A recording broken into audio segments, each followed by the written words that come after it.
सभी को good evening. आज हम लोग पढ़ेंगे बंगाल विभाजन एवं स्वदेशी आंदोलन। जिसका पहला प्रश्न है, बंगाल का विभाजन किस वायसराय के कार्यकाल में हुआ? Lord Curzon.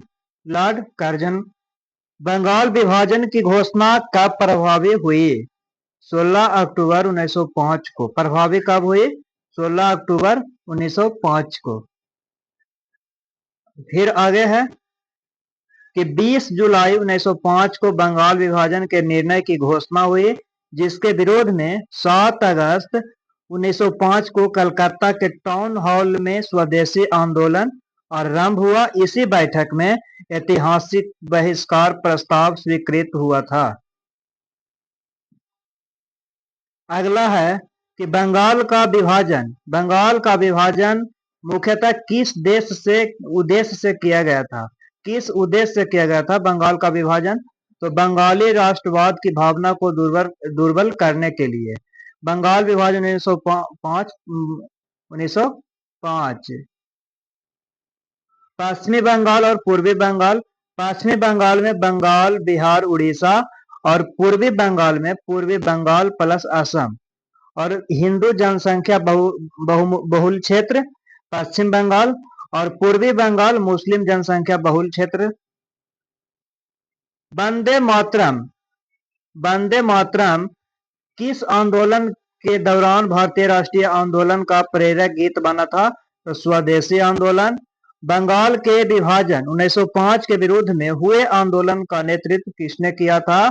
सुरेंद्रनाथ बनर्जी ने। दिल्ली में स्वदेशी आंदोलन का नेतृत्व किसने किया था? सैयद हैदर राजा ने। दिल्ली में स्वदेशी आंदोलन का नेतृत्व किसने किया था? दिल्ली में तो सैयद हैदर राजा ने किया था।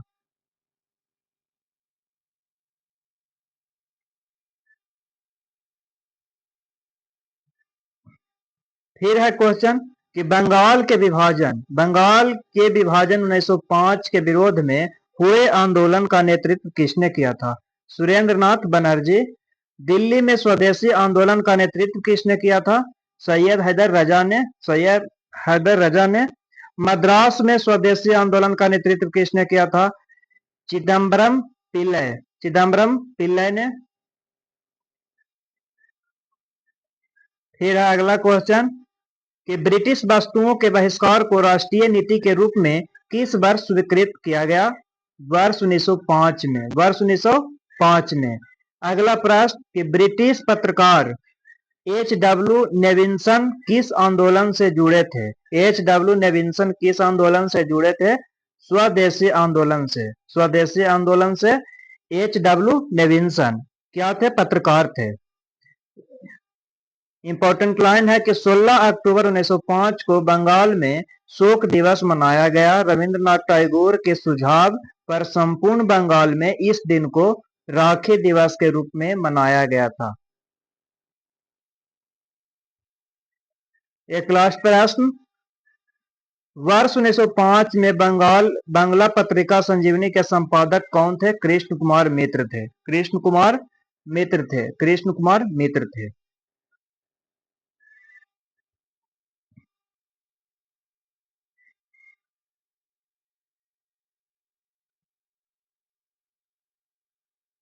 वर्ष 1905 के स्वदेशी आंदोलन को कृषक तथा मुसलमान वर्ग का विशेष समर्थन प्राप्त नहीं हुआ और भारत की प्राचीन कला परंपराओं को पुनर्जीवित करने के लिए एक Indian society of oriental art की स्थापना किसने की थी? Indian society of oriental art की स्थापना किसने की थी? अवनींद्रनाथ टैगोर ने। अगला है कि स्वदेशी आंदोलन के प्रारंभ का तत्कालीन कारण क्या था? तो लॉर्ड कर्जन द्वारा बंगाल विभाजन करना। स्वदेशी आंदोलन का प्रारंभ का तत्कालीन कारण क्या था? तो लॉर्ड कर्जन द्वारा बंगाल विभाजन करना। बंगाल में ब्रिटेन की वस्तुओं को बहिष्कार का सुझाव सर्वप्रथम कृष्ण कुमार मित्र ने दिया था। स्वदेशी बांधव समिति की स्थापना किसने की थी? अश्वनी कुमार दत्त ने। स्वदेशी बांधव समिति की स्थापना किसने की थी? अश्वनी कुमार दत्त ने। अश्वनी कुमार दत्त ने। एक फिर है इंपॉर्टेंट लाइन कि स्वदेशी आंदोलन के दौरान रविंद्रनाथ टैगोर ने अमार सोनार बांग्ला नामक गीत की रचना की, जो आगे चलकर वर्ष 1971 में बांग्लादेश का राष्ट्रगान बना। अमार सोनार बांग्ला नामक गीत की रचना जो वर्ष 1971 में बांग्लादेश का राष्ट्रगान बना। और कौन स्वदेशी आंदोलन के दौरान रविंद्रनाथ टैगोर ने रचना की थी अमार सोनार बांग्ला का। अगला प्रश्न है कि वर्ष 1905 में कांग्रेस के बनारस अधिवेशन में स्वदेशी आंदोलन का समर्थन किया गया। इस अधिवेशन की अध्यक्षता किसने की थी? गोपाल कृष्ण गोखले ने। गोपाल कृष्ण गोखले ने।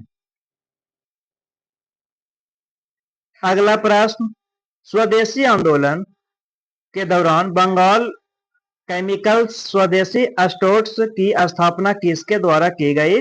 प्रफुल्ल चंद्र राय के द्वारा। प्रफुल्ल चंद्र राय के द्वारा। लॉर्ड कर्जन, एक लाइन है फिर यहाँ पे कि लॉर्ड कर्जन द्वारा वर्ष 1905 में किया गया बंगाल विभाजन वर्ष 1911 में लॉर्ड हार्डिंग के कार्यकाल में रद्द कर दिया गया। अगला प्रश्न, स्वदेशी आंदोलन का आलोचक तथा पूर्व व पश्चात के मध्य एक बेहतर संबंध का समर्थक कौन था? Rabindranath Tagore. Rabindranath Tagore.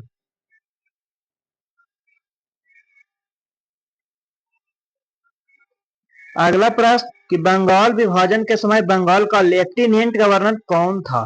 Sir Andrews Fraser. Sir Andrews Fraser. स्वदेशी आंदोलन के प्रचार प्रसार के लिए प्रयोग की गई द बंगाली पत्रिका के संपादक कौन थे? सुरेंद्रनाथ बनर्जी।